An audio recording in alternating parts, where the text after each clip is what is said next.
Assalamualaikum warahmatullahi wabarakatuh. Teman-teman yang mengikuti studi Pancasila, ini pertemuan terakhir yang berkaitan dengan aktualisasi nilai-nilai Pancasila dalam kehidupan masyarakat. Sebelumnya saya mohon maaf karena dalam beberapa hari ini tidak sempat hadir di hadapan teman-teman karena begitu kompleksnya aktivitas yang harus dilakukan sehingga pertemuan itu tidak pada waktunya. Baik, selain kita bicara tentang aktualisasi nilai-nilai Pancasila dalam kehidupan masyarakat, pada kesempatan ini saya juga akan mengingatkan bahwa ujian akhir semester Pancasila itu ada ujian tulis yang akan diterbitkan oleh tim Pancasila Universitas Negeri Surabaya. Kemudian juga ada ujian yang dari saya sendiri yang akan saya sampaikan di akhir pertemuan ini. Baik, kita menyadari bahwa permasalahan-permasalahan yang terjadi saat ini begitu kompleks dan kadang-kadang terkesan rumit ya. Banyak sekali isu yang muncul, baik itu isu yang dibuat untuk kepentingan tertentu, misalnya kepentingan politik tertentu, ada isu-isu yang memang digunakan untuk kepentingan pribadi, ada juga isu-isu yang muncul karena dengan isu itu maka terdapat nilai lebih dari kepentingan-kepentingan tertentu yang ada di dalam kehidupan masyarakat kita. Nah, yang selama ini banyak kita dengar adalah isu-isu tentang radikalisme ya, yang sudah mulai menurun kehadirannya atau isunya itu sendiri, tapi juga tetap merupakan sebuah kondisi di mana isu itu dapat saja muncul kembali dan dapat juga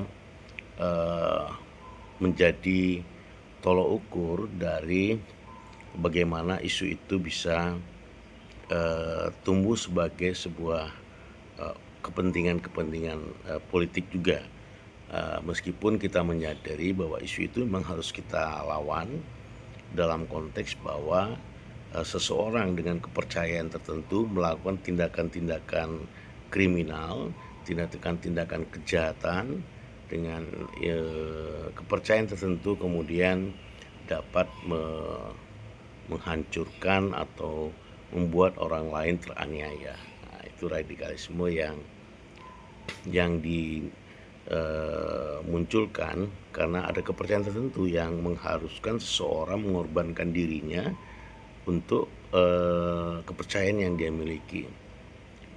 Boleh saja orang punya kepercayaan tertentu, kemudian menjalani kepercayaannya dengan kekuatan yang dia miliki, tetapi ada baiknya untuk tidak kemudian menganiaya atau menyebabkan orang lain teraniaya, misalnya dengan bom bunuh diri dan sebagainya. Itu saya pikir radikalisme yang harus kita hindari, atau radikalisme yang tidak pantas untuk kita hadapi dalam dunia sekarang ini. Jadi kepercayaan kita itu bisa saja kita integrasikan, bisa juga kita kembangkan ke dalam kehidupan beragama kita masing-masing atau kehidupan kepercayaan kita masing-masing. Yang kedua, saya pikir permasalahan yang sekarang berkembang ini adalah penyalahgunaan narkotika ya. Nah, yang uniknya narkotika itu justru berada di rumah-rumah atau di wilayah-wilayah aparat penegak hukum. Nah, ini yang menurut saya sangat memprihatinkan kita ya. Jadi penyalahgunaan narkoba itu atau narkotika itu justru tidak di masyarakat tetapi di benteng-benteng pertahanan hukum kita. Nah, ini tentu akan sangat mengkhawatirkan kita ya, karena itu semua tentu berdampak pada kepercayaan atau trust publik terhadap aparat penegak hukum. Nah, ini mungkin peringatan buat kita semua untuk tidak terlibat. Kemudian juga dunia kampus gitu ya. Narkotika itu dunia kampus juga punya potensi gitu. Punya potensi karena sebagian dari kalangan kampus itu adalah orang-orang yang sedang mencari eksistensi, kediriannya hilang atau kedirian yang terbatas gitu, sehingga dia ingin memunculkan dirinya dalam konteks penggunaan narkotika itu. Nah, itu harus kita sadari betul, jangan sampai dunia kampus, dunia akademis itu menjalani proses penyalahgunaan narkotika itu untuk kemudian menggali eksistensi dirinya maupun menggali segala sesuatu yang membuat dirinya bisa hadir. Nah, tidak mungkin pengetahuan itu lahir dengan cara-cara penyalahgunaan narkotika itu.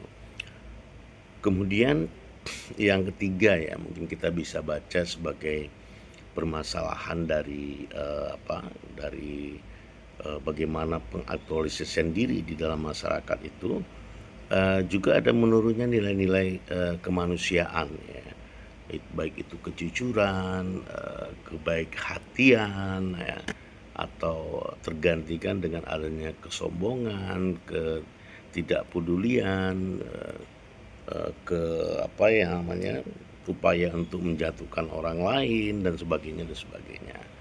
Jadi nilai-nilai kemanusiaan itu menurut saya itu mengalami dekadensi juga gitu ya, mengalami penyalahartian atau mengalami penghancuran-penghancuran yang mau tidak mau dia kemudian membentuk ya manusia itu dalam atau sebagai makhluk yang tidak berarti atau membuat hubungan kemanusiaan itu menjadi renggang, menjadi putus dan sebagainya. Jadi masalah-masalah kemanusiaan itu sekarang memang sedang marak juga terjadi di sekitar kita ya, ketidakjujuran ya dalam mementaskan keberadaan dirinya sendiri dan sebagainya. Kemudian keempat mungkin ada ketidakpuasan masyarakat yang diejawantakan dalam demo-demo yang menunjukkan buntunya komunikasi antar berbagai pihak. Nah, sekarang ini ada demo tentang revisi RUU TNI, ada macam-macam ya termasuk juga penyalahgunaan kekuasaan, korupsi dan sebagainya. Masyarakat merasa sebagai pemegang kedaulatan. Nah, ini perlu digarisbawahi ya, bahwa pemegang kedaulatan itu adalah rakyat, bukan pemerintah. Pemerintah itu pelaksana ya. Pemerintah itu adalah orang yang dimandatkan oleh rakyat untuk menjalankan pemerintahan. Jadi bukan berarti bahwa pemerintah itu kemudian semena-mena ya, sehingga masyarakat merasa dirinya teraniaya. Misalnya masyarakat bayar pajak, tetapi efek yang timbul dari pembayaran pajak masyarakat itu adalah penyalahgunaan kewenangan ya, dikorupsi ya, dan kemudian juga digunakan untuk kepentingan-kepentingan yang mempribadi, sehingga masyarakat tidak merasakan manfaat dari pajak-pajak yang dia bayarkan di dalam berbagai aspek. Jadi kita belajar di pajak, kita berkendaraan di pajak, kita berpenghasilan juga dipajai gitu ya. Jadi pajak itu kemudian eh, dihimpun, dikumpulkan oleh pemerintah, tetapi tidak untuk kemaslahatan umat, tidak untuk kepentingan-kepentingan yang eh, bisa memberikan kontribusi pada kehidupan rakyat gitu. Nah itu yang juga ketidakpuasan yang muncul sehingga demo-demo itu terjadi ya. Juga baru-baru ini tanggal 21 ya, itu atau tanggal 20 ya, itu apa, demo dari ojek online ya, kendaraan transportasi online yang merasa dirinya dikebiri ya. Mereka bekerja keras sebagai mitra tapi mereka tidak menghasilkan apa-apa, justru yang mendapat hasil banyak itu adalah aplikasinya. Nah, itu juga masalah yang timbul di masyarakat. Kemudian juga yang kelima, kurang atau tidak kompetitifnya lulusan perguruan tinggi Indonesia dalam persaingan masyarakat ekonomi ASEAN ya, dan juga dalam masyarakat global. Jadi tidak kompetitif itu lulusan dari perguruan tinggi ya. Nah, ini nggak ada hubungannya dengan ijazah palsu ya, tapi hubungannya dengan tidak kompetitif. Nah, tidak kompetitif itu tentu ada masalah di dalam proses pembelajaran. Nah, sekarang ini proses pembelajaran lebih proses administratif ya. Proses pembelajaran itu administratif, jadi hadir absen gitu ya, tanpa ada ilmu yang kemudian dapat dijadikan pegangan untuk menjalani kehidupan selanjutnya atau kehidupan yang berkaitan dengan dunia kerja. Nah, ini saya pikir masalah-masalah yang serius ya. Itu juga sekarang kita lagi hangat bicara soal manipulasi yang terjadi pada dunia pendidikan kita ya. Itu sangat membahayakan menurut saya ya. Kasus-kasus pemalsuan administratif gitu ya, atau pemalsuan akademik gitu ya. Jadi orang bisa dari DRS menjadi insinyur misalnya ya. Itu bagaimana prosesnya ya. Dan itu dilakukan dengan tenang gitu ya, dengan tanpa ada dosa yang besar dilakukan. Dan ini problematika, kita tidak melihat siapa orangnya, tetapi itu bisa jadi ya merupakan tindakan yang didesain sedemikian rupa untuk kepentingan yang lebih bersifat pribadi. Dan begitu dengan gelar-gelar akademis ya, profesor bisa diberikan tanpa ada tingkatan-tingkatan yang harus dilalui ya, karena profesor itu bukan gelar ya, tetapi jabatan akademis. Jadi profesor itu orang harus melewati 3 tahap sebelumnya, ada asisten ahli, lektor kepala, baru dia bisa menjadi guru besar. Nah, sementara sekarang ini orang bisa saja ya dengan usia muda dia sudah lulus doktor, kemudian dia jadi profesor, sehingga profesor itu sudah bukan lagi jabatan akademis yang istimewa, tetapi dia bisa menjadi sebuah arena untuk menunjukkan keberadaannya sebagai orang yang mengetahui sesuatu secara spesifik gitu. Nah, itu yang menurut saya problem-problem kita saat ini, yang dalam konteks nilai-nilai Pancasila yang tertanam itu akan sangat berarti jika kita memang bisa melihat permasalahan itu sebagai kebutuhan-kebutuhan yang berkaitan dengan aktivitas-aktivitas dunia pendidikan kita. Nah, ada juga masalah kemampuan dan keterampilan yang dapat ditransfer kepada mahasiswa ya. Jadi mahasiswa itu uh, harus melakukan komunikasi yang intensif dalam proses, baik itu dalam karya-karya ilmiah, dalam orasi-orasi maupun diskusi-diskusi ilmiah. Itu harus ditanamkan terus. Jangan sampai kita itu apa namanya, jangan sampai kita berada dalam situasi di mana kita tidak punya keterampilan ya dalam mengkomunikasikan diri maupun mengkomunikasikan ilmu yang kita miliki. Nah, dalam konteks komunikasi baik itu dalam karya ilmiah, dalam orasi-orasi ilmiah atau dalam diskusi-diskusi, kita harus berpikir kritis gitu. Ya, kita harus kritis dengan keadaan kita, apapun risikonya ya. Risikonya orang mungkin tidak senang karena sikap kritis kita, tapi juga mungkin orang bisa ini ya, bisa merasa direndahkan, tapi perlu analisa. Nah, jadi sikap kritis kita itu harus menggunakan analisa yang berdasar gitu ya. Jangan sampai kita membuat analisa yang nggak ada dasarnya, nggak ada rujukannya, nggak ada faktanya. Ini jangan sampai terjadi. Jadi kita bersikap kritis, tapi kita juga analitis gitu ya. Sikap kritis kita itu bisa dipertanggungjawabkan.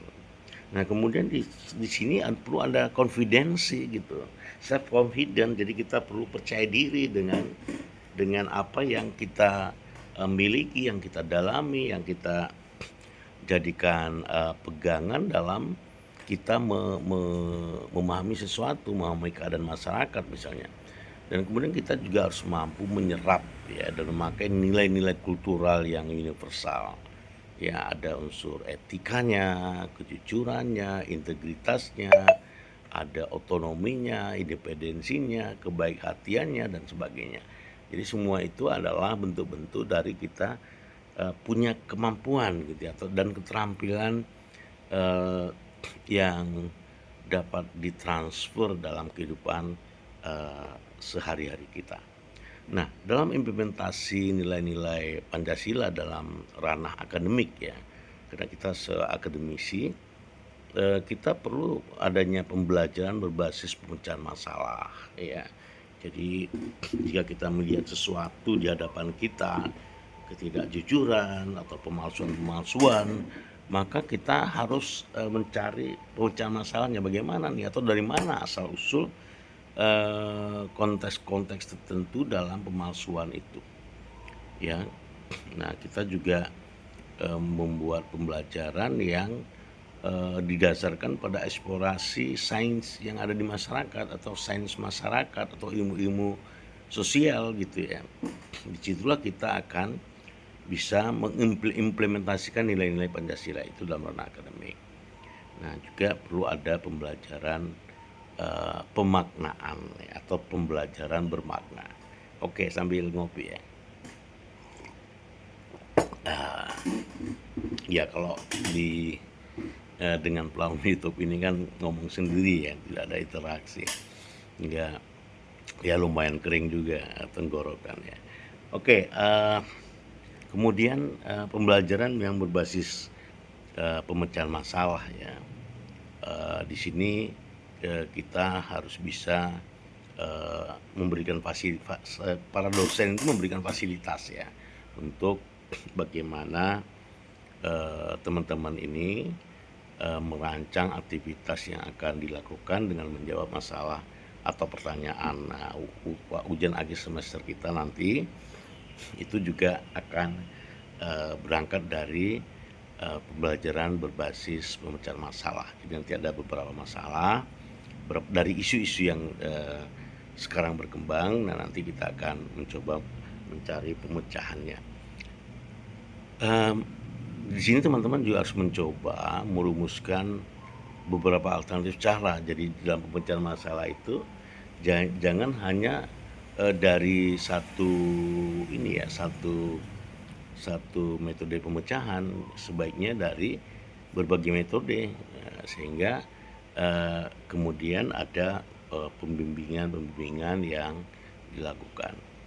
Nah, berkaitan dengan sains masyarakat ya atau ilmu sosial, pembelajaran dilakukan dengan memanfaatkan kegiatan yang memungkinkan adanya interaksi kita gitu dengan masyarakat. Jadi misalnya ada persoalan-persoalan kajian-kajian akademik yang perlu kita telah lebih jauh, maka kita perlu berinteraksi gitu ya, perlu ada interaksi langsung dengan masyarakat ya.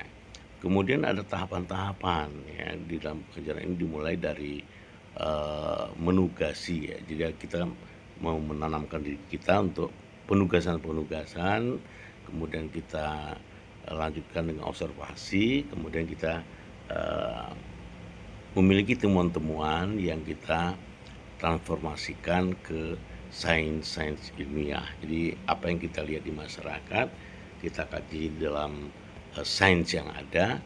Nah, kemudian dilanjutkan dengan pendalaman ya.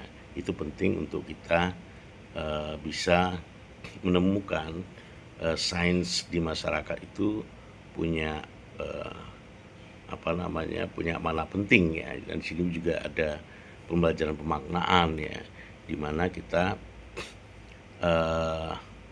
mencoba untuk menggunakan metode ilmiah menemukan dan menggunakan proses pemodelan karena belajar perilaku sebagian besar dilakukan lewat pengamatan agar proses mengamanatkan berlangsung intensif, sehingga perlu usaha untuk menyentuh atau mengolah hati ya. Jadi bukan hanya logika saja yang bermain, tapi hati kita juga bisa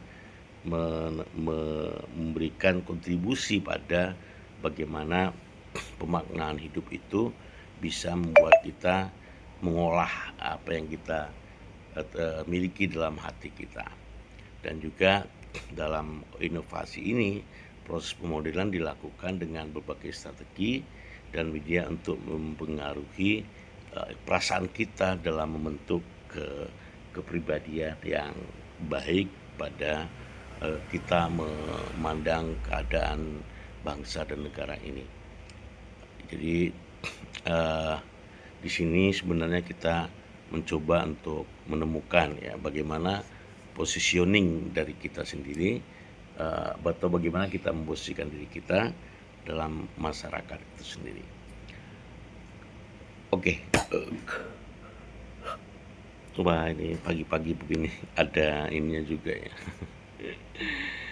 Ya, banyak sekali ya. Jadi implementasi itu bisa berkaitan dengan kebersihan, dengan kegotong royongan, juga bisa berkaitan dengan kesewenang-wenangan gitu ya yang terjadi di masyarakat atau lewat institusi tertentu.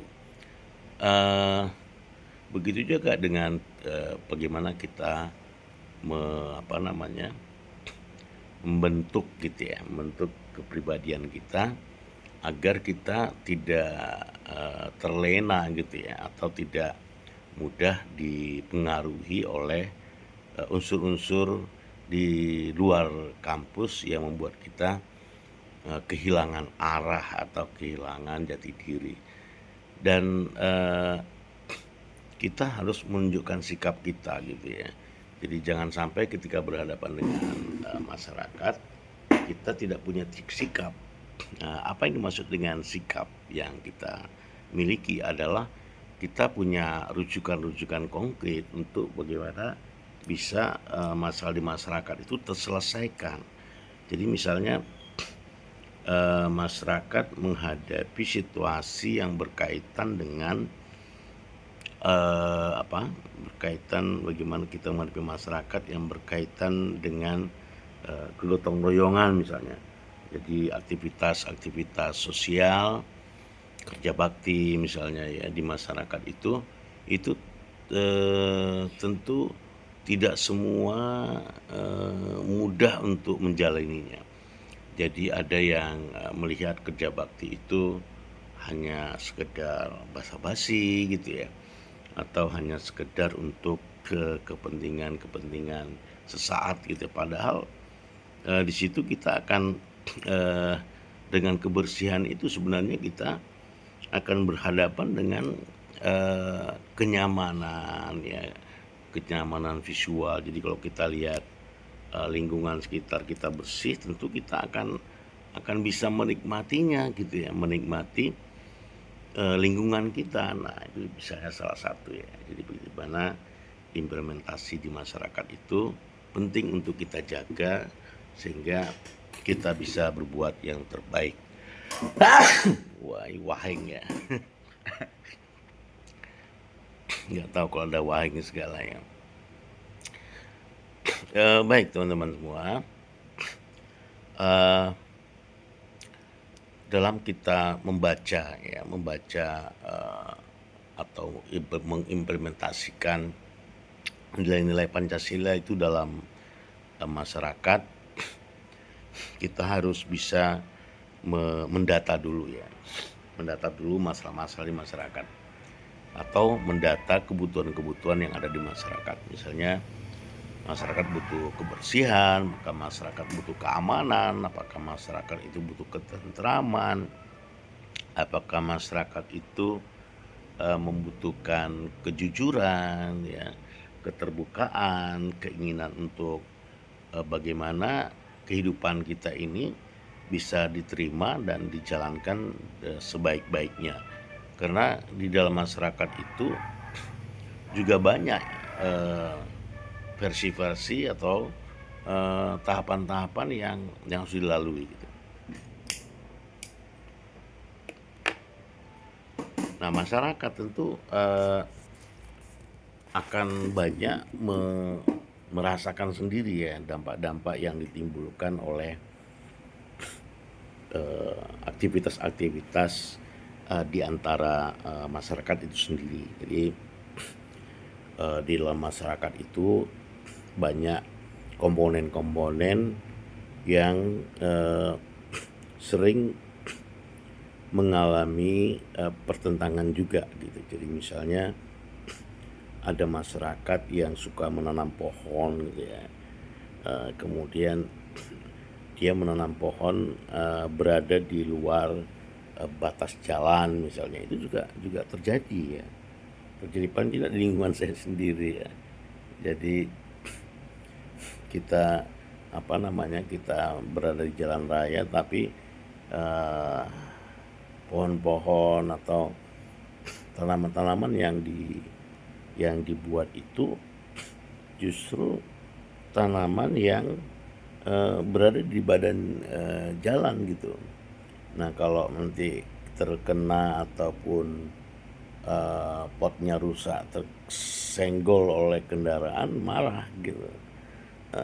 Ini tentunya persoalan yang serius ya di masyarakat, sehingga kadang-kadang egosentrisme ya, merasa wah itu kan baik ya, menanam pohon itu baik, tetapi tidak menyadari gitu, dengan menanam pohon itu badan jalan menjadi menyempit gitu. Saya banyak menemukan di mana-mana ya, saya nggak menyebutkan satu tempat, tapi hampir di banyak tempat saya melihat bahwa penggunaan ataupun badan jalan itu kemudian menjadi tempat untuk menanam pohon gitu ya, menanam pot bunga gitu ya, parkir juga ya, parkir di jalan gitu ya. Ya kadang-kadang ada masalah juga ya. Kadang-kadang juga kita harus kalau saya parkir kendaraan saya ada juga yang saya parkirkan di jalan raya ya. Nah, itu saya pinggirkan sepinggir-pinggirnya gitu. Jadi tidak sekedar setengah badan jalan, tapi lebih ke pinggir lagi gitu ya. Saya sangat menghormati juga gitu ya pengguna jalan lain ya. Nah itu, jadi saya pikir kita sebagai warga negara dalam proses mengimplementasikan nilai Pancasila itu kita harus melihat fakta-fakta yang ada dan dampak yang ditimbulkannya. Jadi misalnya keamanan gitu ya. Kalau kita sudah tahu bahwa banyak sekarang metode-metode pencurian yang begitu apa ya, metode pencurian yang begitu fasih ya, atau begitu apa ya, bukan lazim ya, pencurian yang sudah begitu begitu canggih gitu ya. Ya janganlah kita taruh kendaraan kita sembarangan, apalagi sampai meninggalkan kunci, walaupun kita hanya akan meninggalkan kendaraan itu 3-4 menit gitu ya. Kayak dikunci, kuncinya diambil, jangan kuncinya ditaruh di kendaraan, dan itu sangat berisiko ya. Tanpa kunci aja kendaraan itu bisa bisa luput ya, apalagi ditinggalkan kuncinya di situ. Baik teman-teman ya, jadi itu yang menjadi tugas nantinya dalam ujian akhir semester. Itu teman-teman nanti ada ujian tulis dari tim Pancasila Universitas Negeri Surabaya. Tolong nanti jadwalnya diperhatikan, harus dijawab itu. Nanti kalau misalnya jawaban itu kurang memenuhi syarat atau di bawah nilai 68 kalau saya tidak salah, itu akan ada remedi. Teman-teman boleh mengulangi ujian lagi gitu. Nah, ini mohon diperhatikan betul penjadwalannya sehingga nanti itu bisa menjadi basis penilaian. Nah, dari ujian dari saya, UAS dari saya untuk mata kuliah Pancasila ini adalah implementasi nilai-nilai Pancasila di tengah masyarakat. Nah, yang pertama, isu yang bisa dipilih ini opsi ya. Jadi tidak semua isu itu ditulis, tapi satu isu saja yang dipilih dari beberapa isu. Nah, isu yang pertama adalah isu tentang penggunaan gelar akademis ya. Jadi jika teman-teman ini sarjana seni misalnya atau sarjana pendidikan, nah seperti apa nanti implementasi nilai Pancasila dalam bidang atau dalam studi yang dilakukan di kampus. Jadi misalnya teman-teman dari seni rupa, bagaimana implementasi nilai-nilai Pancasila dalam produksi seni rupa. Nah, ya, jadi ini satu soal. Jadi nanti teman-teman ini lulus nantinya, apa yang akan dilakukan ya? Apa yang akan dilakukan sebagai seorang sarjana? Walaupun nanti akan masih panjang jalannya, tapi dari sekarang itu kita sudah punya itikat baik ya dalam menerapkan pengetahuan seni rupa kita, sehingga kita bisa berkontribusi pada pembangunan yang bersifat lokal, regional maupun nasional dan internasional. Itu satu soal ya. Jadi implementasi Pancasila dalam penggunaan gelar akademik atau kemampuan akademik yang dilakukan di kampus saat ini, di kampus seni rupa ya seni rupa. Nah kemudian yang kedua, isu yang kedua ya, selain soal pentingnya gelar akademik dan kontribusinya yang membangun nilai-nilai Pancasila, yang kedua masalahnya adalah implementasi Pancasila dalam kehidupan sehari di lingkungan sekitar. Jadi misal teman-teman di kos-kosan ya di kos-kosan itu bagaimana implementasi Pancasilanya. Kemudian kalau misalnya tinggal di rumah penduduk ya bagaimana caranya gitu, atau apa yang dilakukan, implementasi apa yang dilakukan di dalam kehidupan sehari-hari itu ya. Jadi yang satu masalah gelar akademik ya, yang kedua adalah masalah bagaimana jika implementasi Pancasila itu dilakukan di di lingkungan sekitar. Nah tinggal milih teman-teman, apakah bicara soal masa depan gelar akademik yang dimiliki atau masalah kehidupan sehari-hari di tempat tinggal masing-masing ya. Nah di sini teman-teman akan mengeksplorasi masalah-masalah gelar akademik. Misalnya apa sih permasalahan bahwa seseorang itu ketika sudah menjadi sarjana atau orang yang bekerja di dunia akademik itu pastilah orang yang punya sains masyarakat ya. Dia tahu apa yang harus dilakukan di masyarakat dan bagaimana kemudian ketika di masyarakat itu dia berinteraksi dan memiliki eh, kepedulian dan memiliki eh, cara-cara menghadapi masalah di dalam dunia akademis itu. Jadi bisa berkaitan dengan aktivitas pembelajaran di kampus yang membangun nilai-nilai Pancasila. Ya, jadi ada dua pilihan ya. Bisa berkaitan dengan dunia kampus dan dunia sehari-hari di tempat tinggal masing-masing. Nah, ujian akhir semester ini bisa dikerjakan melalui kata-kata, jadi mengetik gitu ya, jadi berupa esai boleh juga dibuat dengan gambar. Nah, karena teman-teman ini dari seni rupa, boleh mengimplementasikannya lewat gambar, lewat mural juga boleh, gambar mural gitu ya, jadi tidak harus lukisan yang realisme atau naturalisme dan sebagainya ya, tapi bisa juga dengan teknik mural ya. Jadi ditulis di kertas atau ditulis di kertas gambar dan gambarlah bagaimana implementasi Pancasila itu lewat dunia akademis maupun lewat interaksi atau pergaulan di masyarakat. Jadi gitu teman-teman ya, silakan menyiapkannya dan dikumpulkan pada saat jadwal ujian akhir semester yang dikeluarkan oleh universitas atau oleh prodi.